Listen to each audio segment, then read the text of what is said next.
반갑습니다. 브랜딩 스토리입니다. 매주 금요일에는 여러분들과 함께 체오프 교실, 단편소설 쓰는 것에 대해서 공부하고 있습니다. 어떻게 글들은 좀 잘 써지시나요? 두려워하지 마세요. 네, 그냥 해보면 됩니다. 자꾸 하다 보면 어색한 게 익숙해지고요. 익숙해지면 그 순간부터 이제 탁월함이 생기기 시작합니다. 그러면 이제 작가가 될 수 있는 조건이 만들어지는 겁니다. 그래서 어색함을 벗어나는 것, 그것은 자꾸 해보는 겁니다. 아셨죠? 네. 자, 그래서 오늘은 이 체오프의 단편 소설을 통해서 디테일과 상징의 힘이 얼마나 강력한지에 대해서 알아보도록 하겠습니다. 정말 사소한 요소들 있죠? 이런 것들이 인물과 이야기를 얼마나 깊이 있게 또 풍성하게 만드는지에 대해서 알아보도록 하겠습니다. 지난주에는 우리가 보여주기 기법에 대해서 공부했잖아요. 그죠? 그래서 이 보여주기를 통해서 직접 서술하는 것보다 훨씬 더 다양한 어떤 해석도 가능하고 또 풍부한 해석이 가능하게 되는 이제 그런 것들을 배웠는데, 오늘은 이 디테일과 상징이 조금 더 들어가는 거죠. 디테일과 상징을 통해서 정말로 어떤 감정이라든지 상황이라든지 이런 것들을 표현하는 것에 대해서 한번 배워보도록 하겠습니다. 그러면 실제로 여러분들은 소설책을 읽으실 때 무엇이 기억에 남으세요? 거의 대부분 사실 답은 정해져 있죠. 네, 어떤 구체적인 이미지 또는 사소한 행동들이 이게 기억에 남고 머릿속에 남을 겁니다. 네, 그래서 이런 것들을 체오프는 너무 잘 알았어요. 그래서 이런 디테일들, 정말 우리가 탁 영상처럼 기억에 남을 만한 그런 서술, 묘사를 통해서 인물의 감정을 표현하고 이야기를 생생하게 만들었습니다. 그래서 예를 들자면 이렇게 체오프는 글을 쓰죠. 우리가 그냥 좀 어색하게 글을 쓸 때는 그녀는 초조했다, 뭐 이렇게 해서 딱 끝날 말을 체오프는 그녀는 손가락으로 식탁보에 술을 세기 시작했다. 두 번째 줄까지 가더니 다시 처음으로 돌아왔다.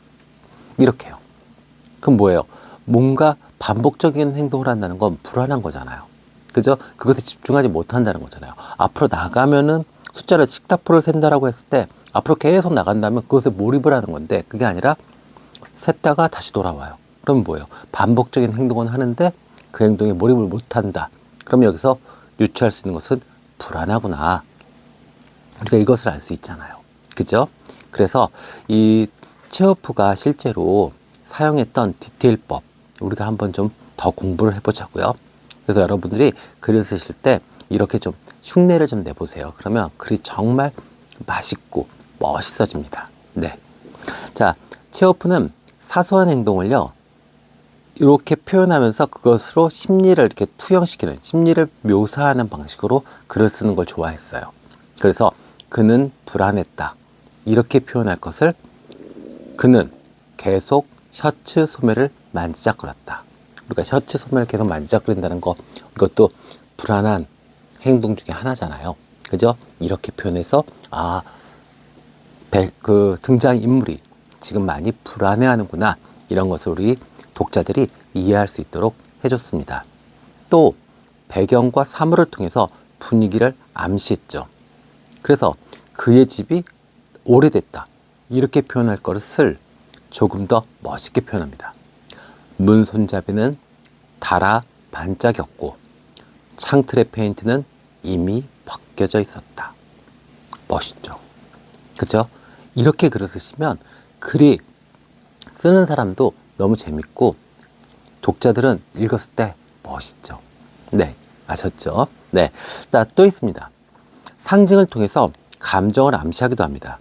그래서 그녀는 희망을 잃었다, 이렇게 끝날 것을 조금 더 멋있게 그렸습니다. 꽃병의 장미가 이미 고개를 떨구고 있었다. 이렇게요. 이해되셨나요? 네. 이제는 작가가 되시려고 하면 이렇게 정도는 쓰셔야 돼요. 그래서 자꾸 연습을 하셔야 됩니다. 그냥 슬펐다, 기뻤다, 좋았다, 뭐 이러면 안 돼요. 네. 그는 기뻤다 그러면 그는 서서히 입가를 올리기 시작하면서, 그리고 눈의 동공은 점점 커졌다. 뭐 이런 식으로라도 표현을 해주시면 아, 그가 지금 기뻐하는 표정이구나. 이것을 우리가 예측할 수 있잖아요. 그죠?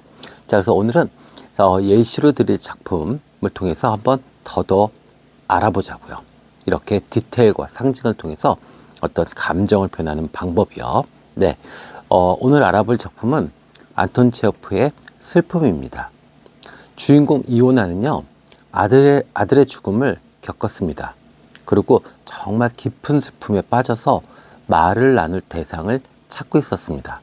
지금 이제 그 장면들이 나올 거예요. 두 장면을 예시 들어 드릴게요. 자, 첫 번째는 이오나가 말이 없이 가만히 앉아있는 그런 행동을 합니다. 그것을 안톤 체호프는 이렇게 표현합니다. 이오나는 마차에 앉아 고개를 숙인 채 마치 어깨 위에 무거운 것이 얹힌 듯 가만히 있었다. 눈바디로 말의 숨결이 하얗게 번졌다. 그죠? 마차는 서 있어도, 눈바디에 마차는 서 있어도 말은 숨을 쉬니까 계속 하얀 그 연기를 뿜어내면서, 그죠? 숨을 쉬고 있었겠죠. 그래서 마차에 앉아서 말없이 앉아있는 모습과 그 다음에 눈밭을 묘사한 것으로 깊은 상실감을 표현했습니다. 요 서늘하고 외롭고 이런 느낌이 느껴지시죠? 네, 그러면 된 겁니다. 아셨죠? 네, 자, 또 있죠. 자, 이오나가 어떤 상실감이나 어떤 괴로움 이것 때문에 말을 나눌 대상을 찾고 있었어요. 그런데 누구도 그의 말에 귀를 기울이지 않습니다. 이것을 설명합니다. 그는 입을 열었다 닫았다. 입술이 몇 번 떨리다 마침내 조용해졌다. 느껴지시나요? 네, 뭔가 말을 하고 싶어서 입술을 딸싹거리다가 결국에는 내 말을 들어주는 사람이 없으니까 결국 침묵이 흐르는 그 상황을 표현한 겁니다. 그래서 침묵과 미안의 동작으로 말할 상대가 없는 그 외로움을 암시한 거죠. 네, 슬픔이란 작품 한번 읽어보세요. 아주 좋은 작품입니다. 그리고 짧으니까 충분히 뭐 하루에 다 읽으실 수 있습니다. 자, 그러면 여러분들께 한번 과제를 한번 드려볼게요. 자, 디테일로 감정을 표현합니다. 그래서 감정을 직접 설명하지 마시고요. 감정을 행동과 삶을 그 다음에 환경을 통해서 보여주는 것을 한번 연습해 보자고요. 그래서 예시는 첫 번째, 노인이 잃어버린 물건을 찾는 겁니다. 뭐 지하철에서 왔다 갔다 늙은 몸으로 노구를 이끌면서 여기저기를 두리번거리는 모습들, 이런 것으로 표현할 수도 있고요. 그죠? 네. 아니면 뭐 집 안에서 안경을 잊어버렸다. 그러면 사실 그렇잖아요. 안경이 있어야 무엇인가를 찾는데 막상 그 안경이 없어지면 찾기 참 어렵습니다. 그죠? 그런 모습을 그릴 수도 있고요. 그렇죠? 네. 자, 두 번째는 사랑한 사람과 이별하는 순간입니다. 그것을 어떻게 표현할 것인지. 그것이 예를 들어서 노 부부가 사별을 통해서 네, 마지막으로 뭐 운구차를 같이 타고 가는 모습이든, 아니면 젊은 연인들이 사랑 싸움으로 지하철 앞에서 싸우다가 털어져서 뛰어가는 장면을 그리든, 뭐든 간에 좋습니다. 그쵸? 자, 또 있습니다. 한 사람이 오랫동안 기다렸던 편지를 받는 순간. 이것도 네, 행동과 삶을, 환경을 통해서 감정을 표현할 수 있죠. 자, 그렇다면 저는 세 번째 거를 한번 써보겠습니다. 그는 봉투를 손끝으로 만지작거리다가 조심스럽게 봉투를 찢었다. 종이를 펼치는 순간 숨이 가빠졌고 잉크가 번진 글자를 천천히 따라가며 그는 입술을 깨물었다. 자, 어떤 느낌이 드세요? 기다렸던 편지를 받아서 즐겁는데 실제로는 어떤 두려운 마음도 듭니다. 그리고 글의 내용을 읽다 보면서 어떻게 됐죠? 입술을 꽉 깨문다. 그럼 결코 내가 원하는 좋은 소식은 아닌 것 같다라는 것이 느껴지실 겁니다. 이렇게 쓰시면 돼요. 네, 그러면 분명히 내가 가지고 있는 생각, 경험, 그리고 전달하고 싶어하는 가치들이 정말 멋지게 글로 나올 수 있을 겁니다. 아셨죠? 네. 자, 우리는 오늘 이렇게 이 디테일과 상징을 통해서 감정을 어떻게 더 깊이 있게 표현하느냐를 배워봤습니다. 그죠? 사소한 움직임 하나, 작은 사물 하나하나가 이야기에 얼마나 큰 영향을 주는지 실감하셨을 겁니다. 그렇죠? 네. 자, 그러면 다음 주가 되기 전까지 과제 하나 드릴 테니까 한번 이것을 가지고 여러 방면으로 한번 글을 써보십시오. 자, 기다림을 주제로요. 예, 기다림을 주제로 짧은 장면을 쓰시면 돼요. 여러 가지 형태로 쓰셔도 좋고요. 그죠? 봄을 기다리는 나무의 마음을 써도 좋고요. 아니면 뭐 합격 통지서를 기다리는 수험생의 마음도 좋고요. 뭐 여러 가지 기다림은 많잖아요. 그죠? 네, 그래서 그것을 한번 여러 가지로 한번 장문을 한번 해보세요. 그래서 직접적인 감정 서술 없이 행동과 사물 그리고 분위기만으로 감정과 그 어떤 주인공의 어떤 심리 상태 이런 것들을 표현하는 것을 한번 충분히 연습해 보시면 좋겠어요. 아셨죠? 네. 자, 다음 주에는요, 뭘 배울까요? 다음 주에는요, 정반대의 기법을 배워볼 겁니다.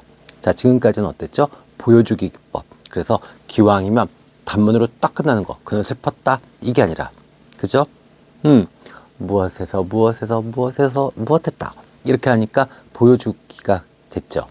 또 오늘은 디테일과 상징을 활용해 가지고 더 풍성하고 더 깊이 있게 그 사람의 그 주인공의 감정을 만드는 법에 대해서 배웠습니다. 근데 다음 주에는요, 반대로요. 아주 깔끔한 글쓰기요. 군더더기, 그 다음에 어떤 그 쓸데없는 사족 없이 정말 압축과 여백을 통해서 글이 깨끗한 글. 네, 아주 여기 임팩트가 강한 글을 쓰는 법에 대해서 함께 배워보도록 하겠습니다. 아셨죠? 네. 자, 지금까지 수고하셨고요. 함께 해주셔서 감사합니다. 브랜딩 스토리였습니다. 다음 주 이 시간에 뵙겠습니다.